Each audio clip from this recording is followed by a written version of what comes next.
हर खबर पर होगी आपकी पकड़।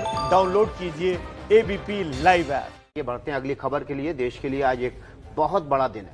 ये दिन बहुत बड़ा इसलिए साबित हो जा रहा है क्योंकि मोदी सरकार आज कैबिनेट की बैठक में नई राष्ट्रीय नीति को लेकर मंजूरी दे सकती है। ऐसा हुआ तो देश में पढ़ाई का सिस्टम बिल्कुल बदल सकता है। पीएम नरेंद्र मोदी देश में शिक्षा को लेकर नई क्रांति लाने का मन बना रहे हैं। माना जा रहा है कि आज होने वाली कैबिनेट की बैठक में नई राष्ट्रीय शिक्षा नीति को मंजूरी मिल सकती है। इस बैठक की अध्यक्षता खुद पीएम मोदी करेंगे। नई नीति में प्राथमिक और माध्यमिक शिक्षा में आमूलचूल बदलाव की रूपरेखा तैयार की गई है। नई शिक्षा नीति के मसौदे में 10वीं में होने वाली बोर्ड की परीक्षा को खत्म करने की बात कही गई है। ये सबसे बड़ा बदलाव हो सकता है।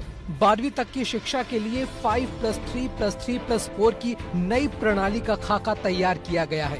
क्लास 9वीं से 12वीं तक को 8 सेमेस्टर में बांटा गया है। नई नीति में क्लास 5 तक अनिवार्य रूप से और क्लास 8 तक वैकल्पिक रूप से शिक्षा का माध्यम स्थानीय और मातृभाषा रखने की सिफारिश की गई है। इसके अलावा साल 2030 तक 3 से 18 साल के सभी बच्चों को गुणवत्तापूर्ण अनिवार्य शिक्षा करवाने का लक्ष्य भी रखा गया है। अगर कैबिनेट नई शिक्षा नीति के मसौदे को उसी रूप में मंजूरी देती है तो देश में शिक्षा की तस्वीर काफी बदल सकती है। देश में लंबे समय से मांग थी कि शिक्षा नीति में बदलाव किए जाए। देश में पहली बार राष्ट्रीय शिक्षा नीति 1986 में बनाई गई थी। इसके बाद 1992 में इसमें बदलाव किया गया। इसके बाद 3 दशक बीत गए, लेकिन शिक्षा नीति में कोई बदलाव नहीं हुआ। मोदी सरकार के राज में पिछले साल यानी कि मई 2019 में नई शिक्षा नीति का मसौदा तैयार किया गया। देश में पिछले 30 साल से आर्थिक, सामाजिक और तकनीकी रूप से बड़ा बदलाव आ चुका है, लेकिन शिक्षा के ढांचे में कोई बड़ा बदलाव नहीं आया था। अब मोदी सरकार ने इस कमी को पूरा करने की दिशा में